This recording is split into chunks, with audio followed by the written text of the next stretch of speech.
Good morning everyone, welcome to the online class of Target Defence Academy. मैं हूं Nuru sir और स्वागत करता हूं आपका इस ऑनलाइन क्लास में। आज है 10 तारीख और 10 तारीख की टॉप करंट अफेयर्स को हम फटाफट डिस्कस कर लेते हैं बिना टाइम को गवाए। आगे बढ़ने से पहले मैं आपको बता दूं कि भाई इस क्लास का जो पीडीएफ है वो आपको कहां मिलेगा, हमारे टेलीग्राम चैनल पर, और टेलीग्राम चैनल का लिंक डिस्क्रिप्शन बॉक्स में दिया है, तो वहां से आप इसको पा सकते हो। चलो अब आगे शुरू करते हैं आज की फटाफट की टॉप क्लास, है ना। आज 10 तारीख है और 10 फरवरी की जितनी भी इंपॉर्टेंट करंट अफेयर है वो मैं आपको फटाफट यहां पर डिस्कस करूंगा आपके साथ। चलो तो शुरू करते हैं आज की पहली करंट अफेयर के साथ। Which district of India become the first to achieve 100% insurance coverage. 100% insurance coverage देने वाला भारत का कौन सा राज्य बना, तो वो राजस्थान है। और डिस्ट्रिक्ट कौन सा है वो पूछा जा सकता है, तो ऑप्शन अजमेर, कोटा, सीकर, अलवर। तो इसमें आपका सीकर, अलवर, तो इसमें आपका आंसर क्या हो जाएगा, इसमें आंसर हो जाएगा आपका अलवर। अलवर याद रखिएगा, अलवर आपका पहला डिस्ट्रिक्ट बना। ठीक है, तो भारत सरकार की योजना है, उस योजना के तहत अगर हम बात करें तो उस योजना के तहत एक रोड मैप चल रहा है। ठीक है, centre insurance for all by 2047 road map. इसके तहत 2047 तक सबको इंश्योरेंस के अंदर लाया जाएगा, इसे ध्यान रखिए। ठीक है, चलो आगे बढ़ते हैं अगले क्वेश्चन की तरफ। Which is the first state in India to announce a separate elderly budget. ठीक है, भारत का पहला वो स्टेट कौन सा है जो एल्डरली बजट के लिए एक पहल शुरू की, बूढ़े या बुजुर्ग लोगों के लिए एक सेपरेट बजट।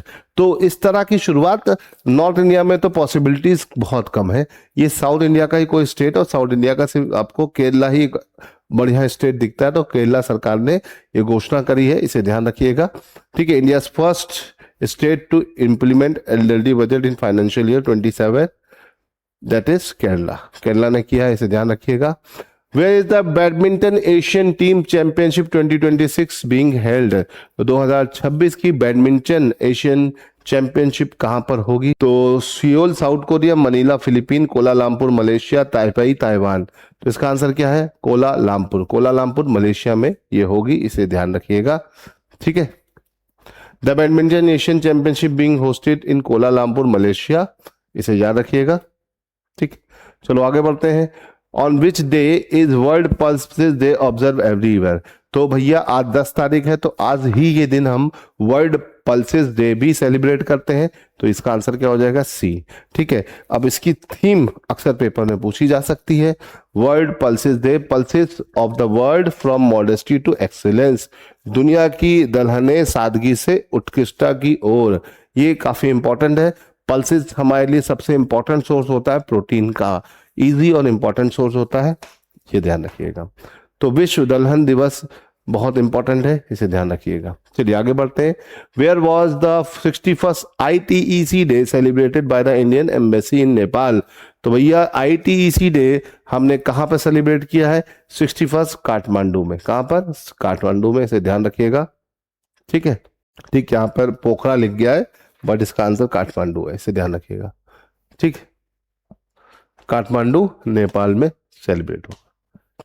ठीक है, चलो तो इससे आगे बढ़ते हैं, अगले क्वेश्चन की तरफ चलते हैं। अस्त्रा MK2 क्या है? अस्त्रा MK2 क्या है?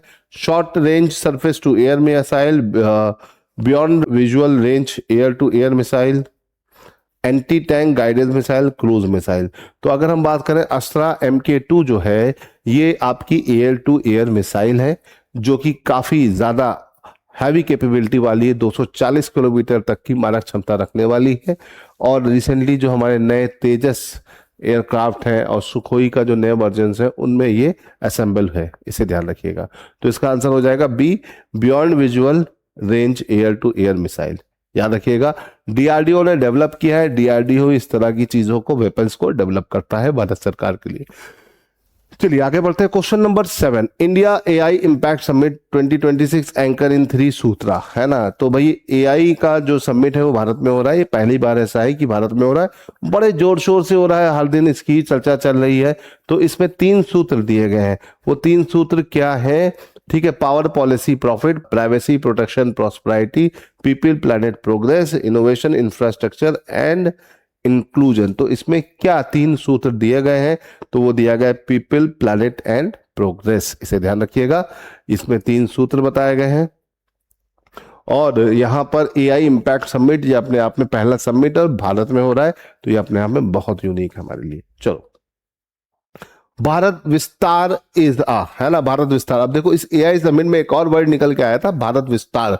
तो भारत विस्तार क्या है, तो भैया AI driven digital agriculture platform है, ये याद रखिएगा। ये बहुत इंपॉर्टेंट है क्योंकि ये टॉपिक आपके पेपर में क्वेश्चन बना सकता है, ठीक है। तो इसे ध्यान रखिएगा, अपकमिंग एग्जाम में आपका ये काफी यूजफुल होने वाला है। चलो, तो याद रखिएगा Bharat Vistaar is agri AI platform for smart and profitable farming, है ना, याद रखिएगा। Bharat Vistaar is a national digital skill training initiative aim to enhance AI ready skill vocational training and work force preparation across India, ठीक है। तो याद रखिएगा, किसानों के लिए एआई किस तरह से मदद कर सकता है उस पर ये काम कर रहा है भारत विस्तार, याद रखिएगा। तो ये याद रखिएगा, कृषि और एआई का जो मेल है या जोड़ है वो यहाँ पर हो रहा है। चलो, तो एक चीज ये भी ध्यान करिएगा, भारत विस्तार ये भारत सरकार की वेबसाइट से मैंने उठाया है। AI driven digital agriculture platform है, मल्टीलिंगुअल है ना, मल्टीलिंगुअल मतलब कई सारी भाषाओं में है, ये बहुत इंपॉर्टेंट है। AI platform to integrate agri stack portal and ICAR, ICAR मतलब Indian council for agricultural research package of agriculture practice with AI system is a proposed in union budget 2026-27 budget में ही बात हुई है इसकी। Platform will support digital agriculture extension, enable location specific advisory and expand farmer access to scientific and data driven decision support।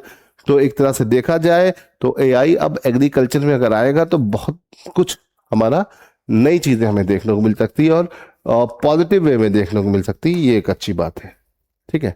चलो आगे बढ़ते हैं। Recently which countries Nobel prize winner was jail for 7 year. तो भैया नरगिस मोहम्मदी जो Iran की Nobel prize winner थी, अभी बैक टू 2-3 साल पहले इनको मिला था, और वो कहाँ पहुंच गई, वो पहुंच गई 7 साल की जेल में। इससे पहले भी 13-14 बार वो जेल जा चुकी है। महिलाओं के उनको हक दिलाने के लिए ये 30 साल से मुहिम चला रही हैं, और 30 साल से जो महिलाओं के साथ बैकवर्डनेस का वहां पर एक माहौल बना हुआ है, उसके खिलाफ इन्होंने चीज शुरू की थी, और उसके लिए इनको नोबेल प्राइज भी दिया गया था। अभी रिसेंटली इनको 7 साल की सजा भी हो गई है ना। ये वहाँ की बहुत एक्टिविस्ट हैं में आती है, सोशल एक्टिविस्ट में आती है।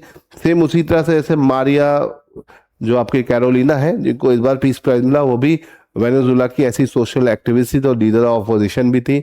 अब जब वहाँ के नेता को उठा लिया डोनाल्ड ट्रम्प ने, तो मारिया कैरोलिना को का जो नोबेल पीस प्राइज था उन्होंने डोनाल्ड ट्रम्प को देने की घोषणा कर दी। तो ये सब चीजें हैं, थोड़ी इंपॉर्टेंट है पेपर के लिए, ठीक है। तो ये आपकी नरगिस मोहम्मदी है ना, और उनको 7 साल के लिए जेल में डालने की बात है। 2023 में इनको नोबेल मिला था, ठीक है। चलो आगे बढ़ते हैं और अपने अंतिम क्वेश्चन की तरफ चलते हैं। Which city has become the biggest e bus city of India. Bharat में ई बस सर्विस में देने के मामले में भारत का सबसे बड़ी सिटी कौन सी हो गई है? मुंबई, बैंगलोर, दिल्ली, हैदराबाद। तो मुंबई को पीछे छोड़ते हुए दिल्ली सबसे बड़ी सिटी बन गई है, इसे ध्यान रखिएगा, ठीक है। और ये दिल्ली का अपना अलग रिकॉर्ड है ना। 500 नई ईवी बसें के साथ यहाँ पर दिल्ली के पास ये रिकॉर्ड बन गया है, इसे ध्यान रखिएगा। पॉल्यूशन फ्री करने के लिए ये एक अच्छा ऑप्शन है ईवी बसेस, है ना, इसे ध्यान रखिएगा। तो ये तो हो गया हमारे आज के टॉप 10 क्वेश्चंस। आई होप कि आपको बढ़िया लगे होंगे, अच्छे लगे होंगे, और इसी तरह से शॉर्ट फॉर्म में हम फटाफट डे वाइज करंट अफेयर्स करते रहेंगे। जो भी इंपॉर्टेंट होगी, जो आपके एग्जाम के लिए बहुत ही जरूरी होगी, उसको हम आपके साथ डिस्कस करते रहेंगे। चलो फिलहाल आज के लिए इतना रहने देते हैं, फिर मिलेंगे कुछ और नए करंट अफेयर्स के साथ। टिल देन गुड बाय, जय हिंद।